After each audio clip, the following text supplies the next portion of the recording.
Dear student, today we are going to discuss problem based on torsional pendulum और it is comes under forced vibration. तो अब हम forced vibration की problem ले रहे हैं और साथ ही साथ हम टॉर्जनल पेंडुलम भी लेकर चल रहे हैं. अब आप कहेंगे टॉर्जनल पेंडुलम से क्या समझे, तो टॉर्जनल पेंडुलम समझ लीजिए या फिर आप इसमें टॉर्जनल सिस्टम ही पूरा समझ लीजिए. अभी तक जो भी आप कर रहे थे वो लीनियर सिस्टम में कर रहे थे. तो मैंने ये प्रॉब्लम ली है, तो ये प्रॉब्लम आपका डैम्ड फ्री वाइब्रेटरी सिस्टम की भी प्रॉब्लम हो सकती है और फोर्स्ड डैम्ड वाइब्रेटरी सिस्टम की भी प्रॉब्लम हो सकती है. फोर्स्ड डैम्ड वाइब्रेटरी सिस्टम है और एंगुलर सिस्टम. ठीक है, तो क्वेश्चन रीड कर देता हूं मैं, उसके बाद अपन गिवन डेटा मैंने साइड में लिख लिया है, साथ ही साथ समझाता था. A periodic torque having a maximum value of, अब यहीं पर देख लीजिए आप, बोला है periodic torque having a maximum value of 0.588 newton metre at a frequency corresponding to 4 radian पर second is impressed upon a flywheel suspended from a wire. अगर एक flywheel is suspended from a wire तो it is behaving like a pendulum. So and it is torsional pendulum. ठीक है, तो उन्होंने बोला है क्वेश्चन में कि a periodic torque having a maximum value of 0.588, the maximum value that is amplitude.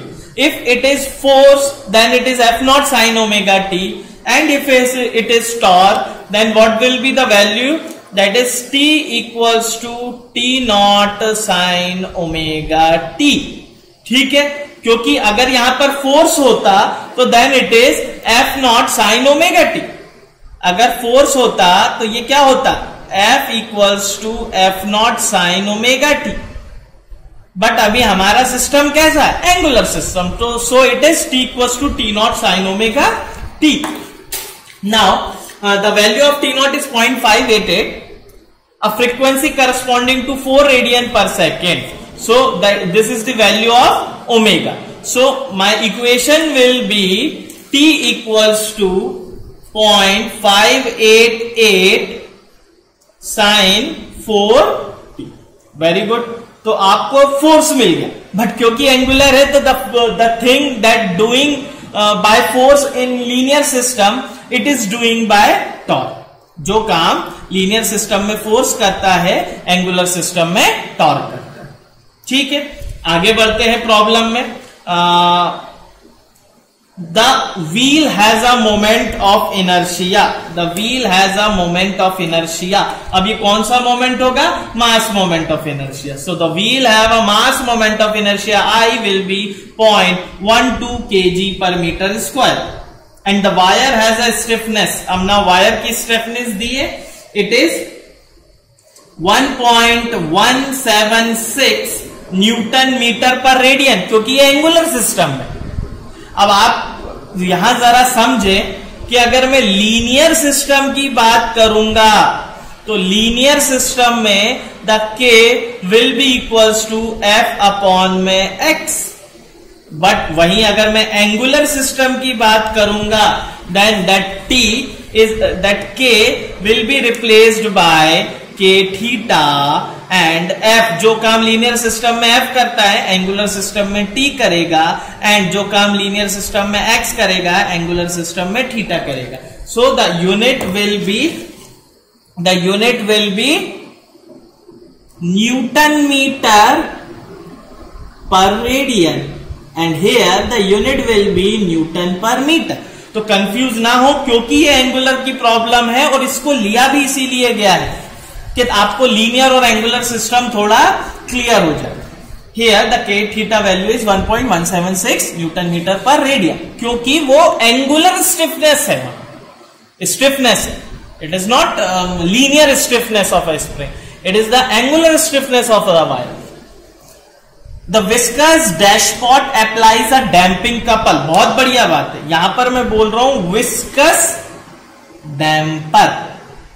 ठीक है, विस्कस डैम्पर, तो आपको पहले ही क्लिक हो जाएगा.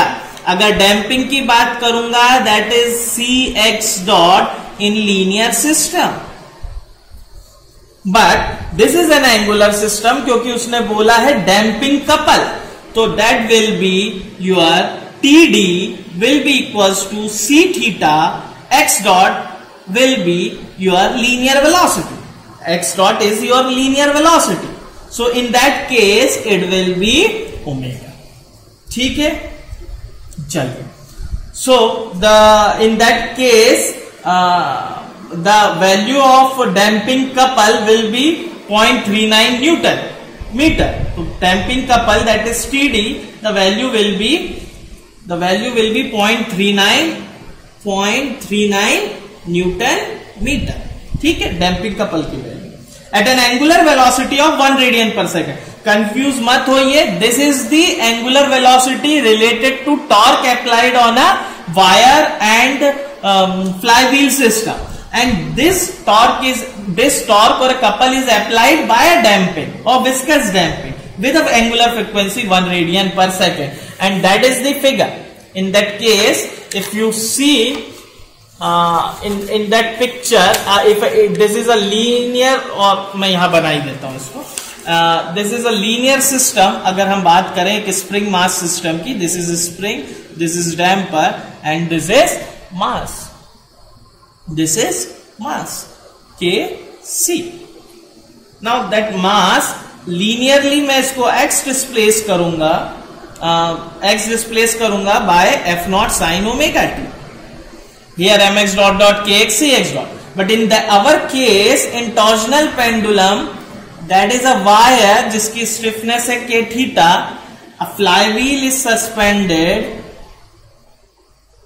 and that system is in viscous fluid. The system is in viscous fluid. ठीक है.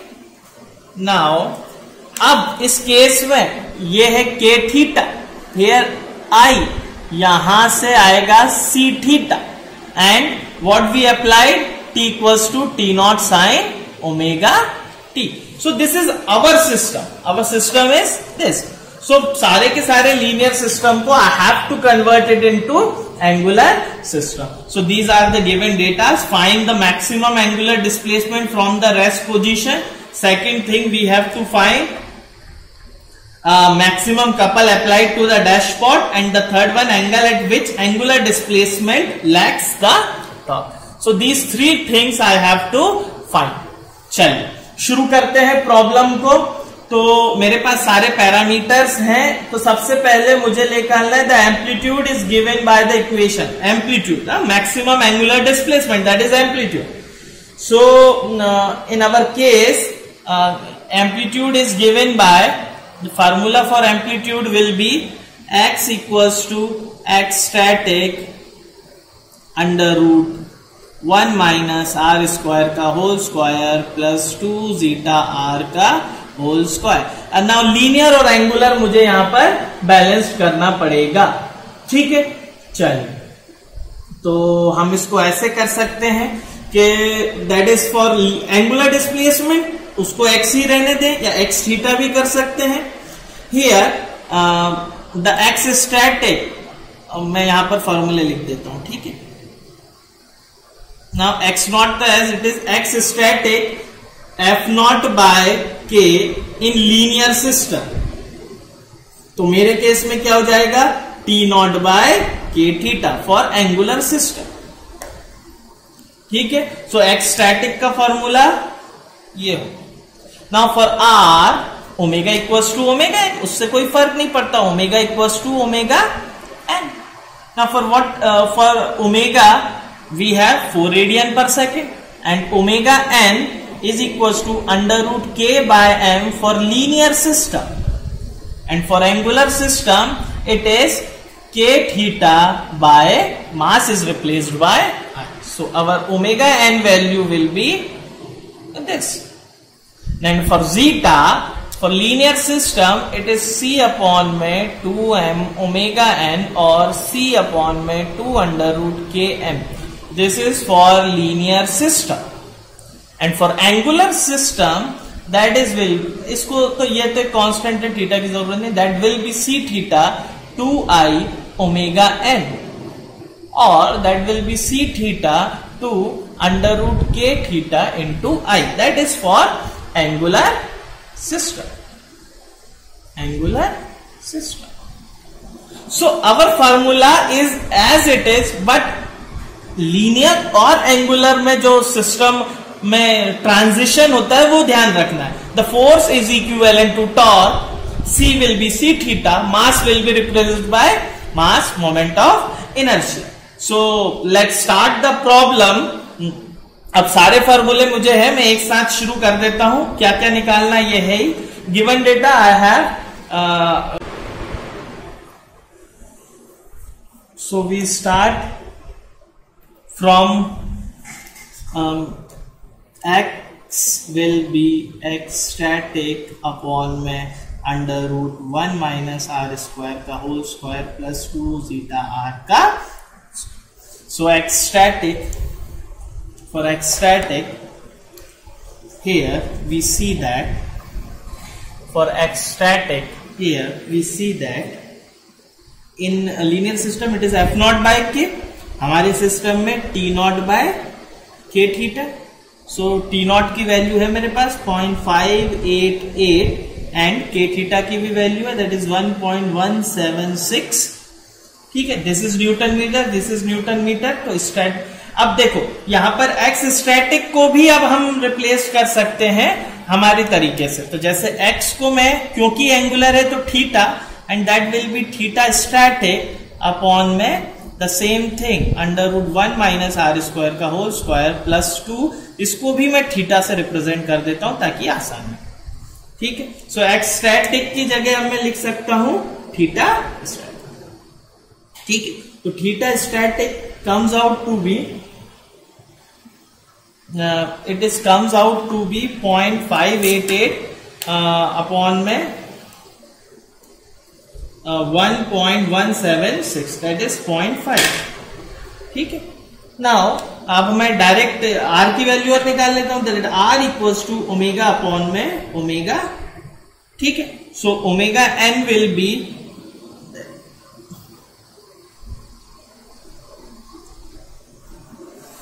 ओमेगा एन के लिए मैं क्या करूं, under root k by m, but क्योंकि ये एंगुलर सिस्टम है तो k theta by I. So it is equals to k theta will be 1.176 upon में I will be your 0.12. So here we get the value of omega n. So the value of omega n will be 1.176 divided by 0.12 under root, that is 3.13. So the value will be 3.13 radian per second. ठीक है, चलिए omega मिल गया. तो यहां से मैं निकाल सकता हूं आर विल बी 4 अपॉन में 3.13. तो the value comes out to be 1.27.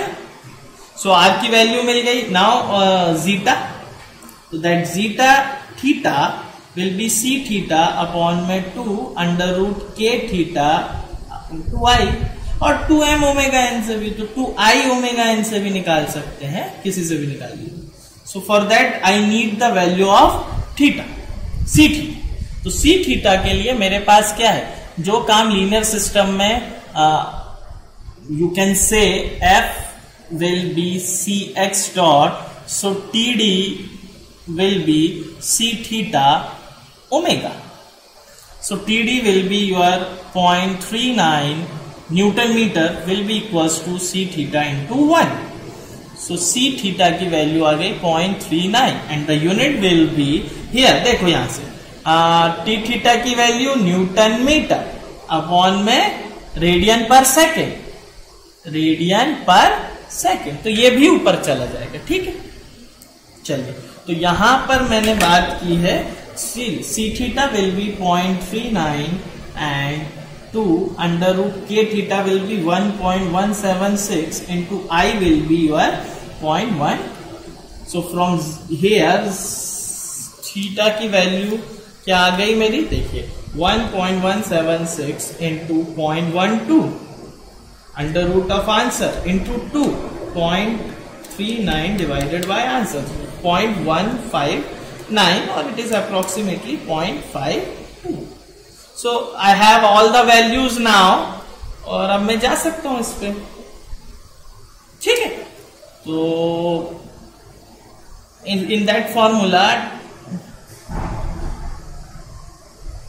theta will be theta static, that is 0.5 upon में under root 1 minus r square, that is 0.178 का स्क्वायर का होल स्क्वायर, ठीक, plus 2 zeta will be 0.52 into r will be 1.278 का whole square. So what will we get? The value of theta is 0.34 radian. So theta की value मिल गई. The second thing will be the maximum damping couple applied to the dashpot. So maximum damping couple applied to the dashpot, ठीक है, बहुत simple है. The maximum damping couple of the dashpot will be, dashpot पे कितना है? Dashpot पे अगर जो ओमेगा है, ओमेगा को मैं अपनी जो देखो जो आपका सिस्टम था उसमें आपने किस टी नॉट को किस फ्रीक्वेंसी के साथ अप्लाई किया था? 4 के साथ. एंड द मैक्सिमम एम्पलीट्यूड कितना आया? That is 0.34. तो that omega into 0.34 will be your linear velocity into T not. That will gives you the value of maximum damping couple. नहीं आया समझ में? देखो, we have the value of omega, we have the value of theta. If we get the value of c, so we can do the maximum value of damping couple. मुझे निकालना है damping couple. Confusion इसलिए हो रहा है क्योंकि मैं damping force नहीं पा रहा. अगर मैं मैक्सिमम डैम्पिंग फोर्स की बात करूं तो C इंटू एक्स डॉट, जो एक्स डॉट है, अगर मैं मैक्सिमम डैम्पिंग कपल की बात करूं तो C इंटू एक्स डॉट. अब ये C की वैल्यू तो पता है मुझे, दैट इज C थीटा. अब इस एक्स डॉट की मैक्सिमम वैल्यू कब होगी? जब मैं मैक्सिमम एम्पलीट्यूड लूंगा इनटू एंगुलर वेलोसिटी कितना है? Omega. So the value of maximum damping couple क्या हो जाएगा? That is equals to C as it is a 0.39 into what we get omega. और आप इसको पहले ऐसे लिख लेते हैं, ठीक है, ताकि फार्मूला भी याद रहे. C into omega into theta, ठीक है. ये मैक्सिमम की कंडीशन हो गई. नाउ क्या मिला मुझे? C की वैल्यू 0.39, ओमेगा की वैल्यू 4, थीटा की value 0.34. That will gives you the maximum damping torque. और उसकी वैल्यू आई मेरे पास 0.53. कितना आया? 0.53. तो ये थोड़ा सा समझने की बात है कि किसकी बात कर रहा है? मैक्सिमम की बात कर रहा है. मैक्सिमम कब? Maximum value of displacement is this, frequency is this. इस फ्रीक्वेंसी के साथ मुझे एक्स डॉट की वैल्यू मिल जाएगी. That is the maximum velocity. C will be there, उसकी वैल्यू सेम ही रहेगी. And the third one is your the phase angle. ठीक है, पूछा था the angle by which the angular displacement lags the torque. Lags the torque, ठीक है. तो इसको और देख लेते हैं, ये क्या चीज है? Lakhs the torque. तो फाई की वैल्यू फाइंड आउट करने के लिए बोल रहा है ये. और मैंने एक फॉर्मूला आपको बताया था, दैट इज 10 फाई, ठीक है. तो 10 फाई का क्या फॉर्मूला था? 10 phi will be equals to 2 zeta r upon में 1 minus r square. So 10 phi will be equals to 2 into zeta की वैल्यू थी मेरे पास, जीटा की वैल्यू कितनी निकाली थी?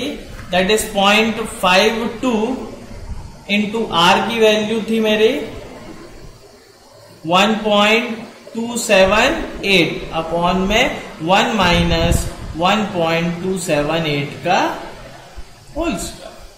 जब ये मैंने निकाला 1.278 का स्क्वायर 1 माइनस आंसर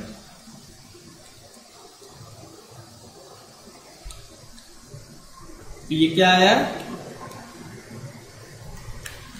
माइनस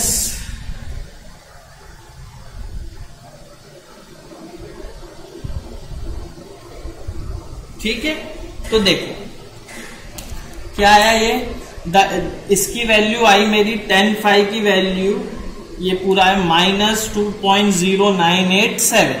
यहां से फाई की वैल्यू निकाली 10 इनवर्स ऑफ दिस, ठीक है। तो ये आया फाई विल बी -64.52। तो माइनस नहीं होगा, ये 180 माइनस लिखते हैं अपन इसको, 180 plus this angle that is -64.52 that is 115.47, क्योंकि 10 -5 रिप्रेजेंट्स -10 फाई, और माइनस ना लेकर हम लेते हैं अपोजिट 180, क्योंकि ये जो आपने 1 माइनस आर स्क्वायर लिया है ये एक्चुअली यहां से आया है 1 माइनस आर स्क्वायर का होल स्क्वायर, ठीक है। मान लो zeta is equal to 0, if zeta is equal to 0, तो ये वाली जो टर्म है ये तो हमेशा पॉजिटिव ही निकलेगी ना। आपने स्क्वायर और अंडर रूट कैंसिल कर दिया तो ये बचा है, बट कायदे में ये क्या है, पहले 1 माइनस आर स्क्वायर की वैल्यू निकाले, ये अगर नेगेटिव आ रही है तो इसका स्क्वायर क्या हो जाएगा पॉजिटिव, और फिर उसका अंडर रूट लिखे। सो जब भी माइनस में वैल्यू आए तो उसको 180 से ऐड कर दे, 180 minus this that will gives you the resultant value of phi. ये हमेशा फाई के केस में आप याद रखें, ठीक है। Thank you.